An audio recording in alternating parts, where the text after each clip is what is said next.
নমস্কার বন্ধুরা, কিচেন বাহারে আপনাদের সবাইকে স্বাগত। আজ আমি আপনাদের তৈরি করে দেখাবো হুবহু দোকানের মতো ভেজিটেবিল চপ। এটা বানানো এতই সহজ যে কেউ একবার দেখলেই বানিয়ে নিতে পারবে। চপের জন্য 500 গ্রাম গাজর আর 500 গ্রাম বিট গ্রেট করে নিয়েছি। আমি গাজর আর বিট সম পরিমাণে নিয়েছি, আপনারা চাইলে কম বেশি করেও নিতে পারেন। দুটো মাঝারি সাইজের আলু সিদ্ধ করে স্ম্যাশ করে নিয়েছি। চলুন এবার রেসিপিতে চলে যাই। চপের জন্য প্রথমে একটা ভাজা মশলা তৈরি করে নেব। 1 টেবিল চামচ পরিমাণ দিলাম গোটা ধনে, গোটা গোলমরিচ দিচ্ছি 14-15টা, 7-8টা দিচ্ছি ছোট এলাচ আর 4 ইঞ্চি মতো দারচিনি টুকরো, 1 টেবিল চামচ দিচ্ছি গোটা জিরে। এবার লো ফ্লেমে এগুলো ড্রাই রোস্ট করে নেব। মশলাগুলো হাই ফ্লেমে ভাজলে পুড়ে গিয়ে স্বাদ নষ্ট হয়ে যাবে। এই কাজটা লো ফ্লেমেই করতে হবে, নাহলে মশলা পুড়ে স্বাদ নষ্ট হয়ে যাবে। মশলাটা আমার ভাজা হয়ে গেছে, এবার নামিয়ে ঠান্ডা করে গুঁড়ো করে নেব। কড়াই 5 টেবিল চামচ পরিমাণ সর্ষের তেল দিয়ে দিচ্ছি।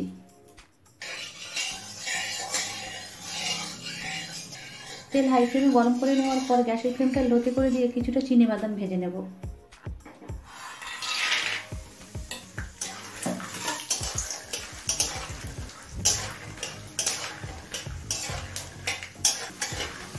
বাদাম ভাজা হয়ে গেছে, এবার বাদামটা তুলে নেব। এবার একই তেলে দিচ্ছি 1 চামচ 5 ফোড়ন।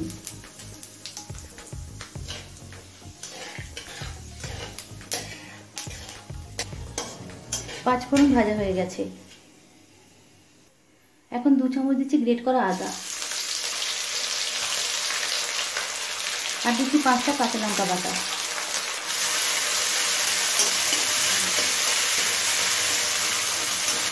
আমি এখানে আদা গ্রেট করে দিয়েছি, আপনারা চাইলে আদা বাটাও দিতে পারেন। একদম মিডিয়াম ফ্লেমে আদার কাঁচা গন্ধ চলে যাওয়া পর্যন্ত কষিয়ে নিয়েছি। এবার বিট গাজরটা দিয়ে দেবো।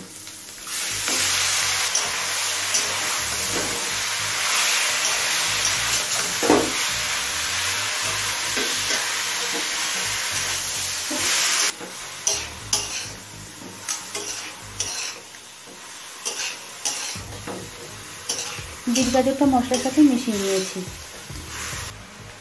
এবার দেবো স্বাদ মতো নুন আর হাফ চামচ দেবো লাল লঙ্কার গুঁড়ো, হাফ চামচ দিচ্ছি হলুদ গুঁড়ো।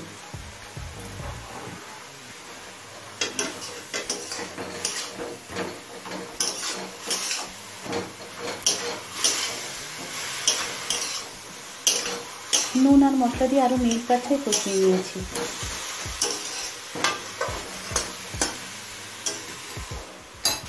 এবার অল্প পরিমাণে একটু জল দিয়ে দেব।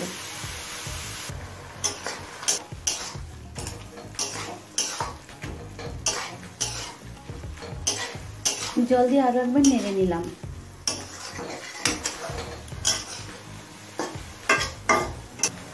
এবার মিডিয়াম ফ্লেমে ঢেকে রান্না করব বিট গাজর সিদ্ধ হয়ে আসা পর্যন্ত।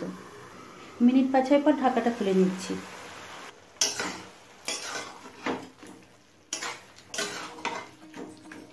মিনিট 5 ঢাকা দিয়ে রান্না করাতে দেখুন গাজর আর বিট খুব ভালোভাবে সিদ্ধ হয়ে গেছে। এবার গ্যাসের ফ্লেমটা হাইতে করে দিয়ে জলটা শুকিয়ে নেব। হাই ফ্লেমে আরো মিনিট 5 রান্না করে জলটা প্রায় শুকিয়ে গেছে। এখন 2 চামচ দিচ্ছি চিনি।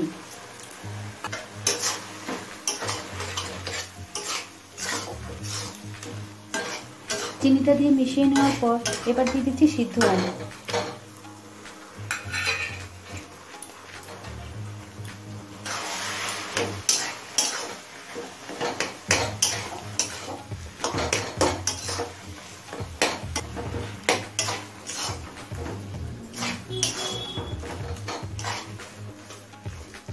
আলুটা দিয়ে ভালোভাবে মিশিয়ে নিয়েছি। এবার আরো একটু শুকনো শুকনো হয়ে আসা পর্যন্ত রান্না করে নেব। আর এই সময় গ্যাসের ফ্লেমটা মিডিয়ামে রাখতে হবে। মিনিট 5 রান্না করে নেওয়া দেখুন অনেকটাই শুকনো শুকনো হয়ে গেছে। এবার ভাজা বাদামটা দিয়ে দেব।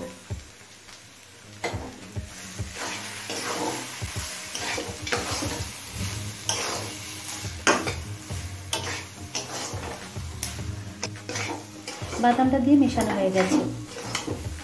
মশলাটা গুঁড়ো করে রেখেছিলাম সেটা দিয়ে দিচ্ছি।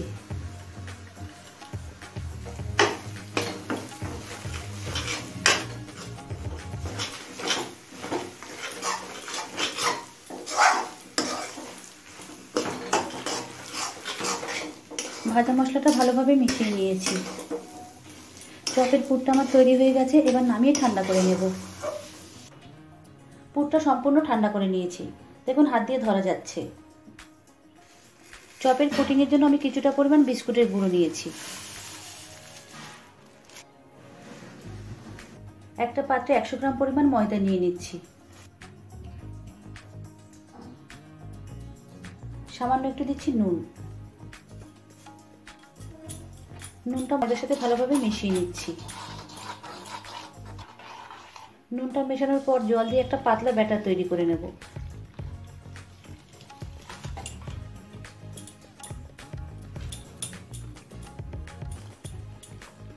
ব্যাটার তৈরি করে নিয়েছি। এখন এই ব্যাটারের মধ্যে একটা ডিম ফাটিয়ে দিয়ে দিচ্ছি। ডিমটা আপনারা দিতে না চাইলে ডিমটা স্কিপ করতে পারেন, তবে ডিম দিয়ে ব্যাটারটা তৈরি করলে স্বাদটা ভালো হবে। ডিমটাও মেশানো হয়ে গেছে, এবার ব্যাটারটা একটা সাইডে সরিয়ে রেখে দেব। এবারে চলুন চপগুলো গড়ে নিই।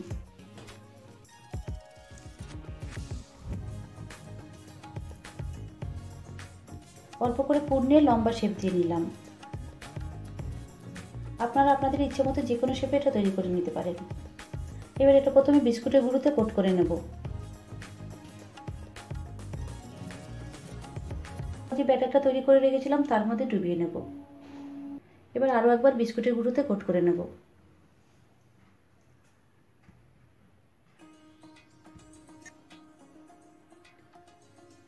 একটা ভেজিটেবল চপ আমার কোটিং করা হয়ে গেছে। এবার একই রকমভাবে সমস্ত চপগুলো গড়ে নেব। সবকটা কোটিং করে নিয়েছি।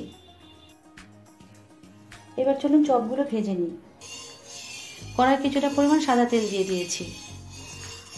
চপটা আমি সাদা তেলে ভাজি, আপনারা চাইলে সর্ষের তেলেও ভাজতে পারেন। তেলটা হাই ফ্লেমে গরম করে নিলাম। এখন গ্যাসের ফ্লেমটা মিডিয়ামে করে দিয়ে চপটা ভেজে নেব।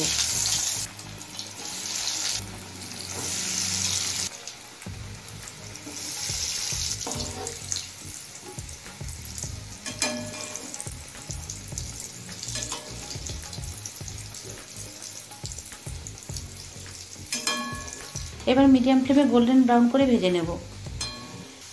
মিনিট 5 একদম লো ফ্লেমে ভেজে নেওয়ায় দেখুন গোল্ডেন ব্রাউন হয়ে গেছে। এবার চপটা তুলে নেব। বাকিগুলো একই রকমভাবে ভেজে নেব।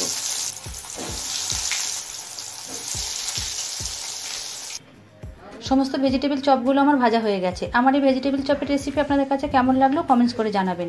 ভালো লাগলে লাইক শেয়ার করবেন। আমার চ্যানেলে নতুন বন্ধু হলে আমার চ্যানেলটিকে সাবস্ক্রাইব করবেন।